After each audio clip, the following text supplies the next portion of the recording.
You got to show up. Number one rule of success, show up. See, Rambo, he showed up, okay? Corleone showed up. Die Hard Boy showed up. And of course, Burt Reynolds, Arnold Schwarzenegger. These guys showed up. You got to show up. This was given to me, thought leadership, forward-thinking strategy for the 10th annual Global Family Office Investment Summary in Dubai. I showed up. I spoke. They gave me this beautiful gift. Most people don't show up. Showing up, it don't mean you got to the office. You understand? It doesn't mean you came to work. For me, showing up means I show up. I've been showing up since I was 25 years old, man. Before that, I wasn't showing up. I was showing off. I was acting a fool, being a fool. High school, I didn't show up. I went to class. I never showed up. My body went in the room. See, showing up doesn't mean you got there. Showing up means you got there. It means you show up for the class. You show up for the homework. It means you keep showing up to the next level. And I hear a lot of people talking about showing up. You know, showing up's not everything. Let me tell you something. Showing up is 100% of success. You can't keep showing up as the old you. You got to show up as the new you. Need motivation? Watch a top 10 with Believe Nation. Hey, it's Evan Carmichael, and I make these videos because in my first business, I struggled to stay afloat. I quit on my business partner, and the thing that kept me motivated, that kept me going, was studying the stories of famous, successful entrepreneurs. And in their stories, it gave me the hope, the drive, the ambition, the thinking that maybe I can do it too, that extra bit of belief. And I still need their stories today, and I'm honored to share them with you here as well. So today, let's learn from one of the best, Grant Cardone, and my take on his top 10 rules of success. Enjoy. Rule number 2 is stop thinking and start doing. I'm more of a doer than I'm a dreamer. Okay. I don't really dream. I do. I've written all this stuff up. Oh, one day I'm going to own a jet and I'm going to have a bunch of apartments. But I wasn't dreaming very big. My apartment target was like 1,000 units. Okay. I thought if I ever had 1,000 units that that would have been the pinnacle. We own 12,000 and I'll probably buy that many this year. Wow. But all this has happened because of doing. I remember walking in a room. I was in the Oak Brook Marriott in Oak Brook, Illinois. And I walked in a room and it was empty and there was chairs set up for like 200 people. I said, one day I'm going to speak to a full room with 200 people sitting in the room. Well, we've done 35,000 person events. I was there. Yeah. So I never dreamed as big as I've accomplished, but I do. Like, I'm a doer. Like, anything that I can do, I do. The phone calls, down to grunty, kind of terrible little things, like taking out the trash. Okay. That is a form of doing. There's no work that I won't do. And because I know I'll take out the trash or pick up the boards or help the guy out or whatever it is, right? Because I know I can do those things, I can do the bigger things too. Rule number 3 is scale your business. I made the mistake in my career, Jared talked about this, I didn't get the engagement right first. I was always engaged. I've been hungry the whole time. How many hungry in the room? I mean, I've been hungry the whole time. I just hadn't been hungry enough. I should have been thinking about, how do I get thousands of people working for me? How do I get millions of people knowing me? I didn't know that that's what I was supposed to be doing. I was too worried about selling him one product so I could get the money, because I was brought up and we didn't have anything. So for me, just to get $200, I was just get $200 over and over and over again. I never thought about scaling and saying, hey, how could I get millions of people to go get $200 and I get a little piece of it? I didn't understand the scale. I didn't understand 10X. 10X was written for me, it wasn't written for you. 10X just solved some of my problems. Okay, I've been in business 30 years. It's only the last 7 that changed my life. It wasn't the first 23. That's not uncommon, by the way. Okay, how old is Amazon? 25 years old. You would think they're 6 or 7 years old. Okay, when I heard they were 25 years old, I'm like, I cannot believe that. That means that guy grinded that thing out for 18 years. And the engagement, if you're gonna scale, you're gonna get frustrated. Can't find the good people. People come here, they don't really want to work here. How many of you in the room respond to resumes? People sent you a resume. I want to work for you. You call them back. They're like, who are you? Right? Their problem is your problem. Everybody agree? Their problems are an extension of your problems. If they can't make if you can't make the sale, they're not going to be able to make the sale. If you don't understand advertising and marketing, they're not going to be able to do it correctly. If you don't understand the accounting department, how can they possibly understand the accounting department? I just always believe this. I can do something about this. I can do something about this situation. There's something I can do to solve this problem. Rule number 4 is invest in real assets. I've been investing in real estate for 35 years.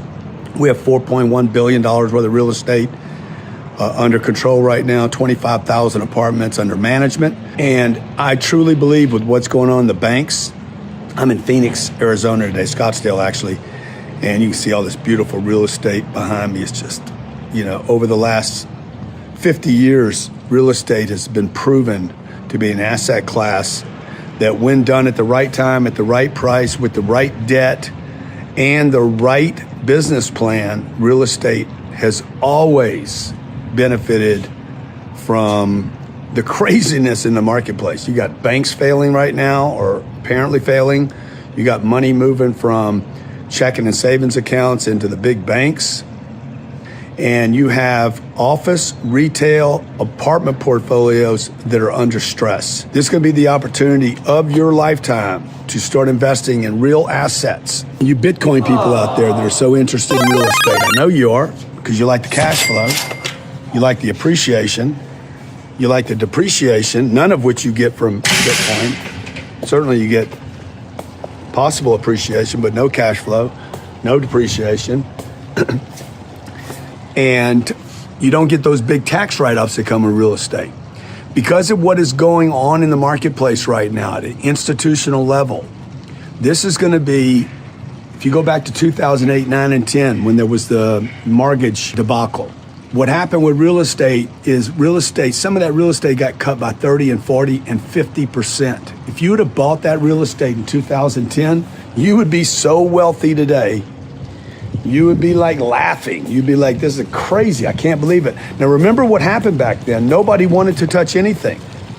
This is when I made the biggest move of my lifetime. I literally went from 200 units to 12,000 units.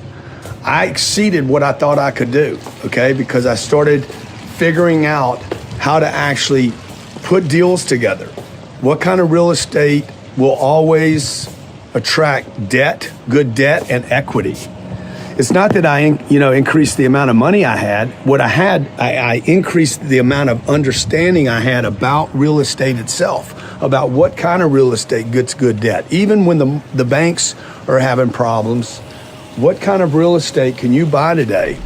Also, to make sure you're actually taking action after watching this video, I've designed a special free worksheet just for this video. The worksheet will highlight all of the lessons learned in this video, as well as pull out our 3 favorite learnings and quotes that will inspire you to actually do something. The worksheet will also give you space to write down what your key takeaways are and your specific plan of action to make sure you're getting results. If you want the worksheet designed specifically for this video, absolutely for free, there's a link in the description below. Go click on it and start building the momentum in your life and your business. I'll see you there.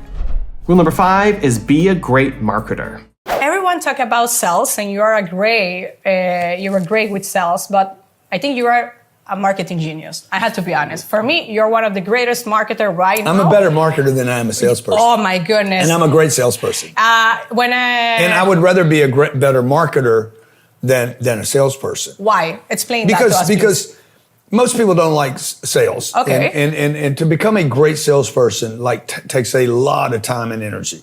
Okay. And almost even a certain kind of personality, which I don't think most people have. And also, even if you become a great salesperson, it's not what you want to end up being. Oh. Great business people are not great. The great business people, you go from a worker, then maybe to a salesperson. Okay. And then a sales manager. And then a CEO of a company or an executive, and then a CEO, and then maybe one day you own the company. And then ultimately you'd own multiple companies and run corporations, right? That's the evolution. Well, as you get up here, you'll depend on sales, but somebody else is doing them. Down here, you're dependent on sales to make your that extra hustle. So people like look at this thing, I got to become a great salesperson, but no, you want to look over here. You want to start running things. It doesn't have to be your business, but you want to be running sales teams. So in this evolution, you have to become a great marketer. To the degree you become a great marketer, anybody can become a great marketer because you can hide behind the marketing. I don't have to be front. Well, you like to be in front, right? No, well, do you like it? It's not that I like it. It's just that I do what I have to do to get attention on the offer. Rule number 6 is utilize social media. I didn't start any social media. I didn't have one follower on social, David, until 2011. Is that right? 2000? Yeah. I've only been doing social media marketing for 11 years. I'm 64 years old. I got introduced to social media when I was 53 years old. It's not native or easy or normal or natural for me. What I saw, the beauty of social media was, number one, it was free. Number two, I could bang it as much as I wanted. Okay, like as much as I wanted. They won't stop you no matter how much I drop on it. I can say anything I want and it's not regulated and it's free. This is perfect for me. Okay. You know, everybody told me to do, there's a specific time. This is a myth. There's a specific time you should market, you know, the time of day. Number two, don't market too much. Number three, don't monetize. Gary Vaynerchuk became famous for don't monetize. I'm like, I ain't got a daddy. My daddy don't own a wine shop, bro. I got to monetize. Okay. I need money. I got 2 kids. I have to monetize. So I broke all those rules. Number one, I market constantly. The best time for me is right now. I add links to almost every post that I do. I've raised $1 billion in cash for Cardone Capital doing this. And I've sold $1 billion worth of products over the internet. And nobody really even knows I exist. Also, the 15 million people that follow me and whoever follows you is not as important as the warriors that won't follow you, that will not like you, will not comment. You don't even know. They're watching. Many of them are watching on burner phones. The most qualified audience I have is not my followers. It is the warrior audience. Rule number 7 is always have a plan. I do have a plan. I always have a plan, and everybody should have a plan. And you need to know exactly what the plan is. And you need to know also that the plan's going to work. Okay. Like, I think a lot of people plan and they cross their fingers. Most people have a plan, but they really don't know if it's going to work. Yes. I know my plans work. Like, I know this plan. I know what it was. I've been through 3 or 4 major recessions. Okay. Survived all of them. And I know what I have to do each time.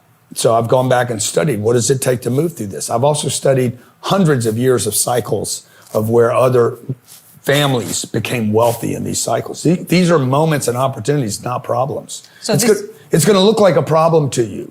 There's going to be bad news everywhere. We're in a recession now. Okay. Here and south of here, we're in a recession. Yes. And they're just telling you we're not, but we are. And the recession will get deeper. It will be a very long and ugly, nasty recession, but there's something you can do about it.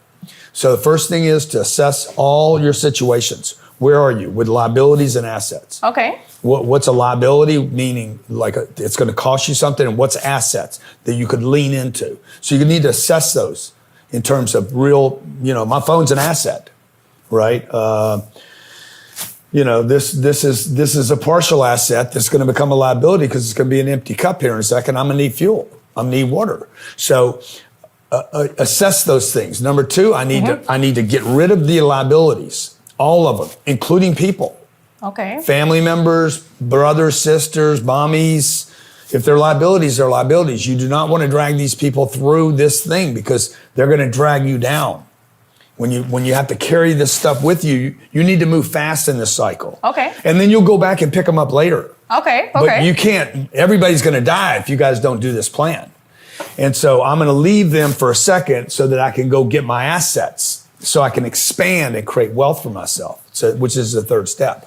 Rule number 8 is manage your time wisely. Looking back on the year, how are you finding time to do all you do, Grant? Like, what does a typical day look like for Grant Cardone? Like, how do you prioritize the big rocks daily? Well, the number one most important thing today was your interview. So I'm like, we got to do that right. And, what really happens for me in any given day, I don't think about having too much to do ever. I'd rather have too much to do, by the way, than too little to do. I do a lot better and I'm a lot happier when I got a lot to do. So I would just suggest to everybody, don't complain about having too much to do, because if you keep complaining about it, you'll have nothing to do. And I think everybody, has had the experience of like a day going by in a snap of a finger because you had so much to do as opposed to nothing to do. And it feels like the day never ends. There's an old saying about, if you want something done, find the busiest person and give them the task, because the person that has nothing to do will not get it done. So I don't really worry about too much I don't think about, I got too much to do. I don't really think in terms of that, but I also don't do stuff I don't want to do. I was driving to the office today. I was late. I was doing this interview with O'Leary and I was a moment late. And then two grown-ups, adults, are driving through our private parking lot here at the office on bicycles, and I almost hit one of them. And of course, your response is when you hit somebody on a bike on your property, you want to get out and beat them up first, And so the point of that story is I made time for this thing that just showed up on my radar out of nowhere, wasn't on my schedule, and I made time to be an idiot for a moment. And got emotional. So I don't think it's real that people don't have time. You guys make time for whatever happens. Rule number 9 is dream bigger. You guys can have anything you want. You got to dream bigger, man. You got to do more. It's simple. The 2 Ds. Dream bigger, do more. Dream bigger, do more. Dream bigger, do more. You don't need to go back to college. You don't need to go to college. You need to pick 1 or 2 people and let those people mentor you. You probably need one mentor that can help you, and the other one is a guide of what not to do. Okay? The lighthouse, you know the lighthouse? Some of you probably never saw a lighthouse. In books, you saw a book and there was a lighthouse in a book. You don't go to the lighthouse. That's a mentor. You don't just need mentors that tell you what to do. You need to pick some mentors as the lighthouse of where not to go. I have learned more from examples of what not to do than I have from those who taught me what to do. See, my dad died when he was 52 years old. My dad was a great mentor of mine. He taught me how to work hard. I got that work thing down, man. How many of you know how to work hard? What? I can work hard, man. I can work hard, man. I can work hard. But my dad couldn't teach me how to get rich. My dad couldn't teach me how to raise $100 million online without running an ad, using social media, and do it in 100 days. And by the way, I'm on track to do that right now. Okay. The next biggest thing I will do in my life will be crowdfunding for real estate. It'll be the biggest thing I've ever done. And it's all about how big can I think and how much can I do. And rule number 10, the last one before some very special bonus clips, is learn to manage money. You guys want to take some notes right now? I'm going to teach you the money game. And you're going to have to learn the money game. Okay, I'm going to show you how to get money to work. Because on this planet, you have to know how to manage money. One of the most important lessons you're going to learn in your life right now. You don't want to add, you want to multiply. This is how you get money, all right? 1, you get it. Now I need to keep it. Okay, I didn't write save it. What you want to do is you want to multiply. Right? What's your name? King? King, I like that, man, okay? So look, King, when you come back here, let's see, what's the date today? 28, thank you, man. Man, you on your game too, huh? He says, I get 100 for that? Sure, man. Appreciate it. What's your name? Thank you, Vincent. I had an uncle named Vincent. Good guy. He always believed in me. Me and you? This guy, huh? This guy's a storyteller right here, huh? I like that. You got some moves, bro. Go ahead. There you go, Vincent. First part of this little game right here is you don't need to make something to get money. But you do need to get in the right room with the right people that have money. If I didn't have any money, could I play this game with you guys? No. If I was broke, if I was doing the wrong stuff, if I was out, drinking and drugging on the weekends, and I'm losing stuff and I'm going crazy then I can't help you. When I met Elena, I called my mom. I said, I met my wife today. She's like, have y'all been out yet? I said, no, she hates my guts. She wants nothing to do with me, okay? Kind of like I felt about Pete the first time I met Pete. I told Jared, I said, I want nothing to do with him. It's a true story. Pete's like, can I get 5 minutes? Sure, I'll give you 5 minutes. Might be 15 seconds. Boom. He made an impression with me. First impression is, what's the first impression? Last impression is more important than the first impression. Most of the people you meet, they're going to have a bad first impression of you. Okay? Most of the people I meet do not like me. My wife she did not like me. She didn't even see me. She didn't even, like I was invisible to her. She couldn't remember what I had, black hair, brown hair, short, tall. She didn't remember nothing. Like, she's like, huh? Who are you? I met you last night. Huh? Yeah, you know, the guy in the RV. Uh-huh. So look, no matter what you do, there's going to be people that don't know you. Right? You're going to be humbled. Elena did not know me, did not want to know me, did not want to get to know me. My mom said, Grant, if she don't like you, it takes two, Grant. It takes two. How many of your parents told you that before? It takes two. You got to have two people in a marriage. And I told my mom, thank you, Mom. Thank you. And I hung up and I'm like, she wrong again. It don't take two, folks. It takes one person to make a relationship work. It takes one person to make a sale. You know how many things I've sold in my life where nobody wanted to buy it? Okay, almost probably 80% of everything I've ever sold was to someone that didn't want to buy it. The other 20% wanted to buy something from me. Last thing I'm gonna say, it was his idea and our idea to get you here. You got sold this. You didn't buy this. You understand that? Okay? Don't be saying, oh yeah, I bought it. No, you didn't. You got sold this. Okay? We sold you on coming here. This wasn't your idea. You didn't call up and say, hey, I'd like to come down to the 10X headquarters. I'd like to give you guys money and spend a couple of days there learning. In fact, would you guys do a challenge, put a challenge together and sign me up for a lot of others as well? No. This was our idea to get you here. Okay, and that's the same thing that's going to happen for your audience. It's not going to be them wanting to do something with you. You got to decide. It takes one person to make a sale. It never takes a buyer. Almost never takes the buyer. It takes me to walk up and say, this is what we're doing. What are you going to do on a daily basis? You got to keep yourself busy. You got to figure out some kind of way to keep yourself busy. They're going to share with you, my team's going to share with you a little schedule I use. I'll be talking about goal setting, how to set goals, how to achieve goals, how to keep your calendar full. Because if your calendar is not full and you said, okay, I'm going to quit doing dumb stuff and I'm going to quit hanging around these idiots, well, the truth is you got nothing to do and you're going to sit around and boredom's going to get you and you're going to go back and you're going to start doing the same you were doing with the same people you were doing it with. It wasn't until I filled up my calendar with activities and then got good at those activities that my life actually changed. And the last thing was I needed to start adding some people that could change my life. So the last three things is you got to get better at something. Keep your activities full. When you're winning, when you're doing things you're good at, you will want to do it a lot. You will not burn out on things you're doing well. And the other thing is you got to get around the right people. I was presenting in a way that appeared confident and self-assured, and that the person asking the question actually doesn't know whether I'm confident and self-assured. You don't know. See, it was his perception of me, not the reality.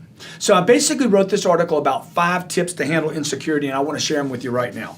The number one thing you need to know about fear, doubt, and insecurity is this. Most important thing, everyone has them. Everyone experiences them. It's not like, oh my gosh, I'm so vulnerable and so weak and I'm so insecure. Dude, everybody has it. I don't care. There are 3 or 4 or 5 people maybe over the entire history of the world that haven't experienced fear, insecurity, and doubt. The rest of us are normal. Okay, I have it all the time. I have fear, insecurity, and doubt constantly, and I'm going to tell you exactly how I'm going to handle those in the next 4 steps. The first thing I want you to know is this. It's common. Everybody experiences it. Nobody's beyond it. It doesn't make you bad or weak, okay? You don't need medication for it, Okay, it's normal. Number 2, fill your calendar up. A trick I play with myself not to deal with fear is I fill my calendar, I pack it so tight. I'm literally starving fear because fear needs time. If you jam your calendar, no white space on the calendar, you'll starve fear. Fear lives on time, okay? Number 3, you want to use the fear. Look, whatever I'm scared of doing, I do it as quickly as possible, okay? I actually look for things each day that I'm scared to do. The things that I don't want to do the most, the call that I don't want to make, the visit I don't want to do, the letter I don't want to send out, the email those things are the first things on my list. I literally use fear like a trampoline. I want to jump into it and hope I get some bounce out of it. 4th thing I want you to do is start going beyond your comfort zones. You got to get outside your comfort zone. 90% of people want to be comfortable. I want to feel good. I want to do what feel good. That's how we end up with, big slurpy drinks with too much sugar in them, and you shoot drugs in your arm, you smoke weed, you go out with a girl or a guy that you know they're no good for you, but you want to feel so good. Successful people don't want to feel good. They want to feel great. Successful people don't want to be comfortable. They want luxury. You see the difference? Do what you're uncomfortable doing.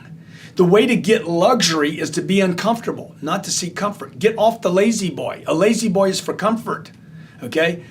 You got to get into activity. Do the things you're uncomfortable with. Go places where you're uncomfortable. Visit people you don't know yet. Get out of your comfort zones. The last thing I want you to do, number 5, is I want you to multiply times 10. I talk about it in the 10X rule. Everything you think you need to do, multiply times 10, okay? You dream this high, multiply times 10 and raise it way up. 10X everything, okay? Do it as fast as you possibly can. Know that fear and doubt are normal. They're normal. 10X your activities to where you're like bing, bing, bing, bing, bing, bing, bing. When everybody else quit, you're still bing, bing, bing, bing, bing, and you're still taking action. When the next 2 guys drop off, you're still hitting it, okay? The first 2 guys did 20 things, you do 200, last man standing. It's a rule in the marketplace. Last man standing. Think in terms of actions, not action. There is no one action that you can do that is so unbelievable that it would make a difference. You can't tell me one action. Hit 1 home run, nobody will pay attention to you. Hit 100 home runs and the world will pay attention. Apple Computer has $196 billion in cash today. They will borrow money tomorrow morning. Debt is good. Some debt is good debt. And there's not a wealthy company on this planet, not one wealthy company on the planet Earth that is cash free, that does not use debt. I don't want to get out of debt. I want to create wealth. And the way to create wealth is through debt. And the debt is cheap. The debt is under 3%. I pay interest only. I don't even pay the mortgage down. So basically what I'm doing is prepaying my mortgage. Massive amounts of mortgage I'm paying down in the beginning so it stays stable. My debt stays stable and the asset goes up in value. So like a house, you see the problem with a house, and you shouldn't even have this comparison or conversation, because if I buy a house for, let's say the average house is about $240,000 in America, and I put 5% down, you're probably over leveraged right there. Why would they give me that loan? And the house doesn't provide any income. I want to check every month. I don't want to check every quarter. I want to check every month. I don't want to check 10 years from now. Dude, I want that paper back today. I want to sell to the Goldman Sachs and the Blackstones of the world. You can't start there, but you can level the game up to play there. And one thing that has helped me, whether it was writing a book and finishing it, or starting my speaking career when I did it 30 years old, I was going door to door to businesses around America. Flew 3 million miles, go to a city, I was living in Houston at the time, in Bel Air, Texas, and I'd fly to Salt Lake City, and I'd call on business owners. I'd set an event 2 weeks in advance, commit to the hotel, fly to Salt Lake City, knew no one knew me, I had no name, no books, there was no social media, and I never felt like doing it. I was scared to death. Had no clue what I was doing. Didn't know who I was calling on.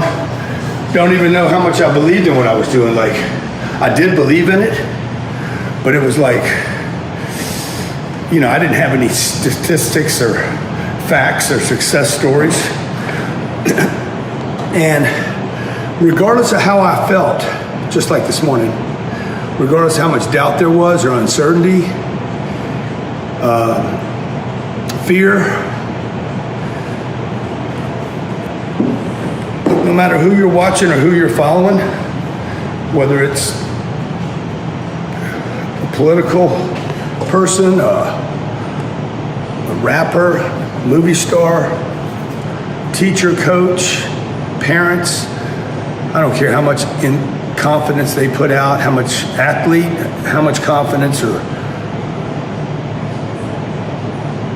certainty that they push out, like project, they wake up. There's days they wake up and they don't feel it. They don't feel it. They don't want to do it. They're uncertain. They're feeling some low-grade depression, whatever you want to call it. Look, I woke up like that this morning. Got up. Family's not here this weekend. Elena's got the kids. She's teaching them how to shoot guns this weekend. And I'm here by myself. So I'm waking up this morning like, I don't want to work out. I missed yesterday. I'm not feeling it. So what do you do? What do you guys do when you don't feel it? So this is what I do. I just get a little closer. This is what I do. I get a little closer, just like I did when I was 30 years old, starting my speaking career. Never thought I'd be one of the top, considered one of the top 2 or 3 speakers in the world when I was 30 years old. I wanted that, but I didn't know how I was going to get to that. And what I did when I was having to fly to these cities, Salt Lake City, Winnipeg, Saskatoon, Toronto, Vancouver, Chicago, New York, like I had never even been to these places. I was literally flying to cities for the first time in my entire career. Didn't know the language, didn't know the culture, didn't know how they those little changes that happened between Toronto and New York and Chicago, Chicago and Dallas and Salt Lake and LA. Those are all very, very different markets and different people and different thinking. Dude, I was terrified. Okay, I'm doing this today to tell you I was terrified. I was so scared most of the time that it felt like not fear, it felt like depression, like I wanted to take the sheets, just pull them over my head. So what I did to conquer that, to handle that, I literally would just get a little closer. I'd get myself a little closer to the action. Like this morning, I just got close to the gym. I actually went and walked by the pool. I have a pool in the same spot that we have a gym on the 2nd floor here. And I walked out there, and as I passed the gym, because they're still doing the social distancing bullshit, there was nobody in here. I'm like, okay, there's nobody in here. It's a sign I'm gonna go in there and work out, okay? So, number 1, just try getting a little closer to the action. Hope that helps you. Just get a little closer. You don't have to commit to doing it completely. Just get closer to it. I came down here dressed. I put that on before I left, so I was ready. So I got a little closer. Second thing, dude, if it calls you, do it anyway. You know, I coined this phrase years ago. Do it anyway. A buddy of mine, about the same time I was starting my business, I was having a lot of problems in my life. It was before I started my business. I was still in Houston, Texas. I was going through tremendous amounts of uncertainty, doubt about myself. I was in a career transition. I just lost a job, starting my deal. And I went 1 year without working. I've never ever shared this before. 1 year, and I had a little bit of money saved and I was going through it. I looked like I was working every day, but in truth, I was not working. My twin brother actually knew that and finally confronted me, and that's what got me off my ass. But this guy told me, he's like, look, you wake up in the morning and no matter what you're feeling, no matter how much you hurt, if your eyes are bleeding, do it anyway. And that has stuck with me now for 27, 28 years. Do it anyway. No matter how it feels, do it anyway. So number 1, get a little closer. Number 2, do it anyway. And then number 3, okay? Regardless of the outcome of what you did when you showed up to present, make that phone call, go to the workout, once you get in there, come on, man. give it the best shot you got. Once you're in there, once you get going, just start moving in that direction. Like I just jumped on that thing for 3 minutes. The next thing you know, I'm like, hey, I'm glad I'm in here. So third thing, once you get in there, go all the way, okay? I'm gonna do that right now. God bless you. Hope you're doing well. Hope you're finding greatness in your life. Struggle through, push through. Remember, just get a little closer. 2, do it anyway. 3, once you get in there, put your back into it, put your ass into it, put your head into it, just get into it, because it's probably gonna be easier once you show up to do that than if you hadn't. If you get to number 3 and you're having struggles, remember when you leave, at least you showed up. At least you gave it something, and then do that again tomorrow. What is a mindset or belief that you have that you feel most of the time people disagree with you on? Well, I think a lot of people think that I'm a positive person, and I'm not. Okay, this has nothing to do with positivity or motivation. I'm not like, Mr. Beat my chest. I'm excited, and I'm gonna see myself through this because I'm gonna will myself through it. No, I'm not gonna do that. Like, I'm gonna do something. What I'm gonna do is do something. I am going to make a call. I'm gonna send out an email. I'm gonna follow that up. I'm going to build a team that can do the same thing. Like, I am gonna win on action. Mm-hmm. And it doesn't mean I'm gonna outwork you. I'm gonna outresult you. So, and I'm not trying to outresult you, by the way. I'm just like, I need to get results in the marketplace. So, I remember Gary Vaynerchuk was in my studio once, and he was talking about, he's like, I'll outwork you. I'm like, bro, we just met. You don't know me. I don't know you. I don't know what your work ethic is. I don't know what you do. And there's no way you can know whether you outwork me or not. And by the way, it doesn't even matter. What matters is, do we get results? Mm-hmm. And so what we've been successful with, this whole 10X thing, is about, hey, I am going to set a target 10 times higher than what I need for myself. And I'm going to do whatever I have to do between now and the attainment of that target to get that. That is not a mindset. It is a decision, but it's not some positivity thing or enthusiasm. Like, I think people mistake that. I think that's to answer your question. Being an entrepreneur is one of the most exciting things that you can do with your life, and the possibilities are endless. One aspect of running a business that I get asked a lot, okay, over and over, almost every seminar I go to, somebody will walk up to me and say, dude, how do you handle burnout? And my reply is fast and simple. I don't believe in burnout. That's right, I don't believe in burnout. Now, I know if you're experiencing the exhaustion that is associated with this idea of burnout, that nobody can prove, by the way, that this seems impossible to you, that burnout doesn't exist. But I'm telling you, listen to me. Burnout is not real. It's made up. Take a step back for just a second while I try to sell you on this idea, and try to remember a time when you were on fire, lit up, excited about being an entrepreneur. See, that's gone, right? Yeah, Grant, I'm burnt out. That's what I'm telling you. No. Go back to the time when you were lit up on fire. You couldn't sleep at night. You didn't need to eat, okay? All you needed was the idea of a future you had for this dream, this idea, this business, whatever. See, at that time, you were goal-driven. The possibilities were enormous. They fed you. You were mission-driven. See, it's when the mission's missing, it's when the mission goes away that a person starts to experience being tapped out or burned out or exhausted.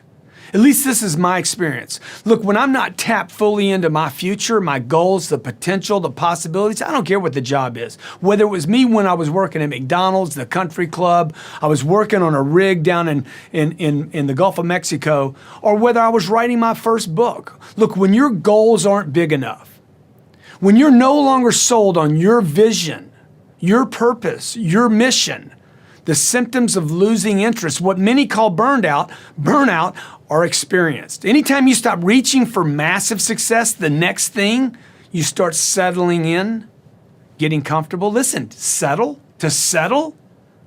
Oh, I just want to settle down. Dude, why don't you just decide to hate your life every day?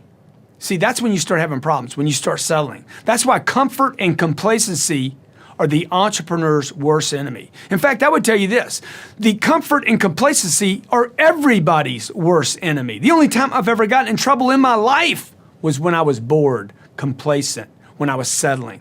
Who wants average? Who wants average? Nobody wants it, okay? Nobody, no matter where you're at in life, you don't want average.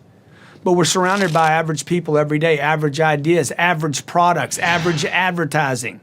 Only those that have given up on greatness would settle for average. In the United States today, we often hear people say, I just want to be comfortable. Look, folks, that is very dangerous. That is very dangerous to consider the idea of comfort. Such comfort mentality is what sets entrepreneurs and businesses apart. It's what makes people great, is saying, I don't want to be average. Consider business. Consider the number of businesses, or maybe even people you know that were once great. They were on fire. They were doing great things, and they settled down into complacency. They started resting on their laurels. I recently was written by a woman. This was maybe 10 days ago. She told me, thank you, Grant. Today I was fired. I said, what? I read your book, The 10X Rule, and the same week I was fired for being super competitive. This woman was fired for being too competitive, too on fire. And by the way, Grant, thank you, because I had 6 job offers by the end of the week. See, folks, that's where you want to be, even if you're at risk. Entrepreneurs are often criticized for working too hard. Have you been criticized lately? Be criticized. Be obsessed over your future. Be consumed by the possibilities, and people will criticize you. The ambitious should never apologize, for the only people that criticize them are the people that have given up. The ambitious should never, ever apologize, because the only people that criticize them are those people that have given up. Get excited, be excited, stay excited, and never settle. Hey, all you guys saying, I don't need this and I don't need that, I don't need this and I don't need that, and I don't need that. Oh my God, why you gotta have all that? How can you know what you want when you ain't never done it? Just keep it real, man. I'm sitting here on the front of a damn 180-foot yacht, leaving Monaco. I'm telling my buddy Brandon back there, I said, bro, my whole life I have been guilty of saying I didn't need this or that without even knowing what this or that was. I can't tell you how many times I said, nah, I don't need a yacht. Who needs a yacht? Nobody needs a yacht. I've never been on a yacht, man. Okay? Like, take a jacuzzi on this yacht while you leave other yachts in Monaco. You do this one time, and I guarantee you, you're going to start thinking, God damn, man, how could I get me a yacht? You know what I'm saying? I'm just keeping it real with you. This 10X thing makes you think big, makes you act bigger, and get you around some stuff where you're like, maybe I do need a yacht. Now, fortunately or unfortunately, I've given this experience to my daughter, which she will never, ever forget. I hope you guys... Or unfortunately. Yeah, because when you can't forget it, you can't forget it. And you're like, God dang, I want to go back to that life. It's like flying private. You fly private one time, and man, you will hate boarding Southwest Airlines. It's fantastic, man. This is how everybody should live. And I'm sharing this with you guys just so you know, man, how can you know what you want when you've never even seen it, been around it? Nobody's sharing it with you. They're not talking about how cool it is and good it is. Because I know there's a whole bunch of people in here going to hate on me because I'm showing me and my family living on a yacht for 2 weeks in the south of France. I know people are going to hate on me for that. Why, though? Why are you hating on somebody just trying to share $1 billion worth of game for free? You understand? I'm just telling you.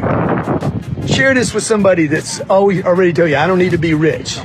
I don't need to be married. I don't need to have kids. I don't need to vacation the world. I don't need a car. I don't need, the dream. How would you know if you've never had it? If you've never experienced it? These are balloons for my daughter, Scarlett. Okay, she didn't know she needed that, but she knew she wanted it. Okay, made me feel good about to do it for her. So look, just remember, the next time, make an agreement right now, the next time you say, I don't need all that, just ask yourself, have you even had that? Do you even know what that smells like on open sea in the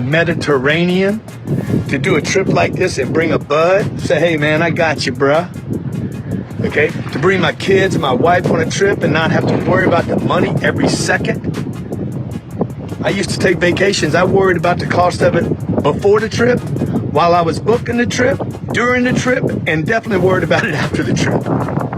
Get yourself in a situation where you can do anything with the people that you love and care for. Look, I'm looking at castles. Come on, I'm excited now. God bless, be great. You guys that are just getting started, you're not going to start right here. You're going to start down there. Probably in another city, another town. I grew up in Lake Charles, Louisiana, no money, raised by a single mother. I was in debt at 25 years old. First thing that I had to do in my life was not learn a new skill. First thing I had to do to get my life moving in the right direction was self-development. It is vital. It was vital for me that I improved myself and I could start depending upon me. I had to show up every day with some rituals, some disciplines, and start getting myself to trust me, not trust others, but trust myself to do the right thing every day. One of the things that I started doing was beating the sun up every morning. I'm going to beat that sun up every morning so that I have the discipline and the control over my life. So I knew, hey, before that thing pops, I'm going to pop. I'm going to get out of bed, depend on myself, get up at the same time every day. And for me, that time, regardless of where I was beat that sun up. No matter where I am, I'm going to beat that thing up. So it gives me a sense of control over my own life. Second thing, I had to start cleaning up my life and my friends and my environment. When I was younger, between 15 and 25, I was doing crazy stuff in my life. Wasting my weekends. I have the saying, weekends are for the weak. I was drinking, fooling around with a bunch of bad things, bad people. At 25 years old, I cleaned it all up. Quit going to those places. Quit hanging out with people that did not have ethics and discipline in their life. I wanted to build something in my life. I wanted to become someone. And to do that, to become someone in the eyes of the world, just beating that sun up every morning gives me the sense of accomplishment. That I did what I said I was going to do. That I woke up when I said I would wake up. And I start building respect for myself. Start believing in myself so that I can go out into the world. And maybe today when I go into this meeting that I'm dressed for, they'll believe in me as much as I believe in me. And that'll show up in a contract, a deal, maybe even some money.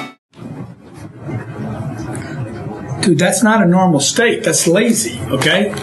That's not normal to be putting your head down on a table, to not be moving snap and pop, to not be adding wood to your fire. Look lazy, as I wrote in this recent article that was read by almost 4 million people with, I think as of today, 14,000 likes and just as many dislikes, even people rageful and angry. Maybe you're getting like that right now about my article that lazy is the new entitlement. Look, just see if this describes you or anyone you know. I only do enough.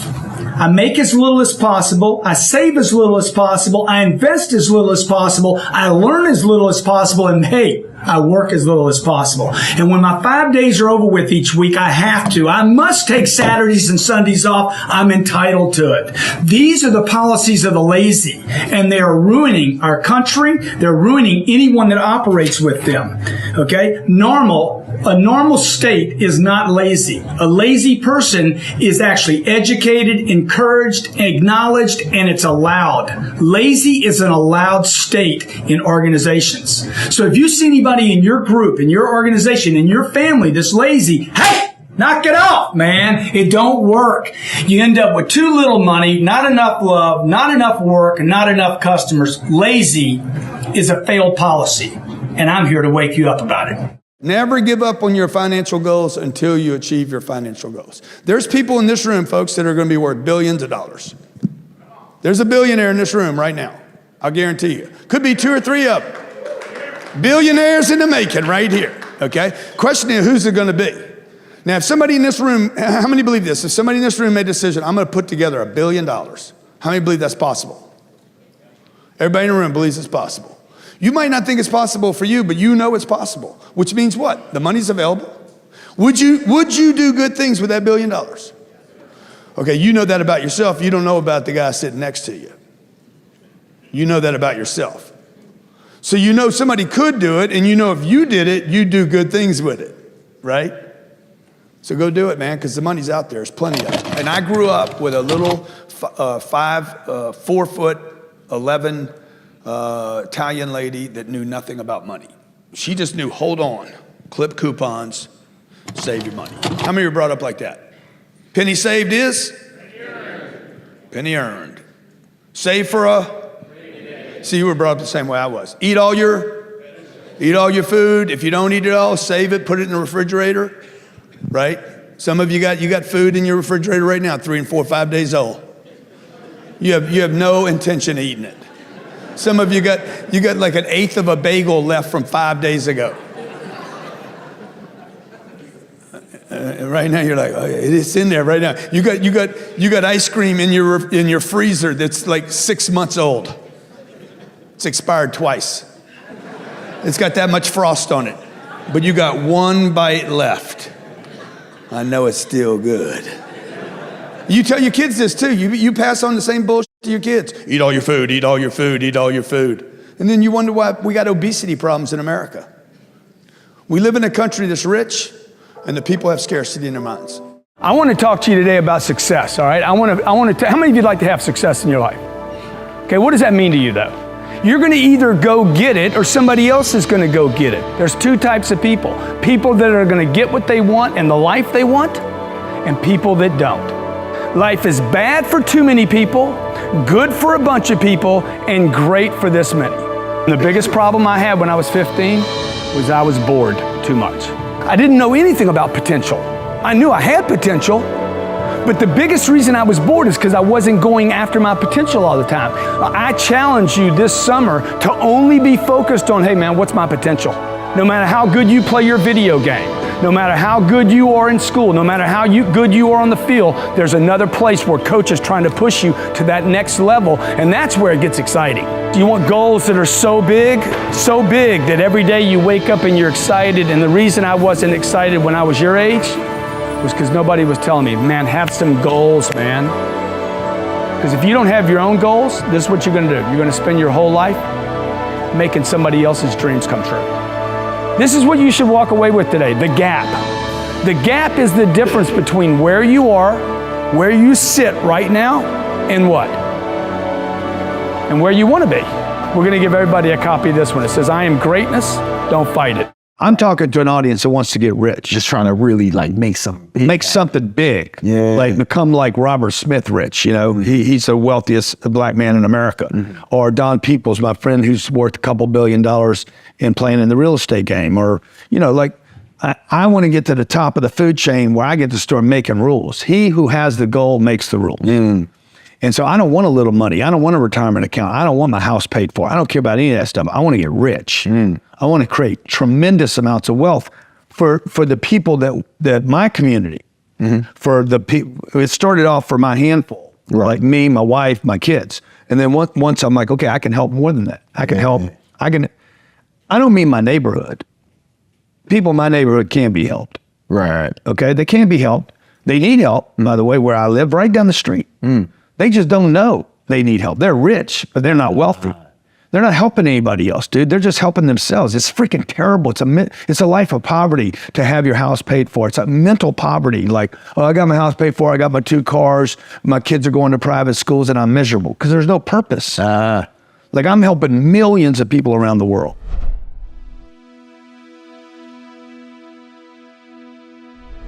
Because you made it this far in a video, I want to celebrate you. Most people start and don't finish. Most people never actually follow through. Most people say they want something, but they don't ever do the work to actually get it. But you are different. You are special. Believe Nation, you made it here all the way to the end, and I love you. So as a special celebration, if you put a hashtag Believe down in the comments below on this video, I will showcase you and celebrate you somewhere on the screen in a future video because you are awesome. For 10 more amazing rules from Alex Hormozi, check the video right there next to me. I think you'll love it. Continue to believe, and I'll see you there. I believe that there are 3 main things that people have to develop. You've got skills, you've got traits, and then you've got beliefs about the world. You are limited, or at least in my view, entrepreneurs are limited by one of those 3 at any given moment. So if you have impeccable character and you have great beliefs about the world,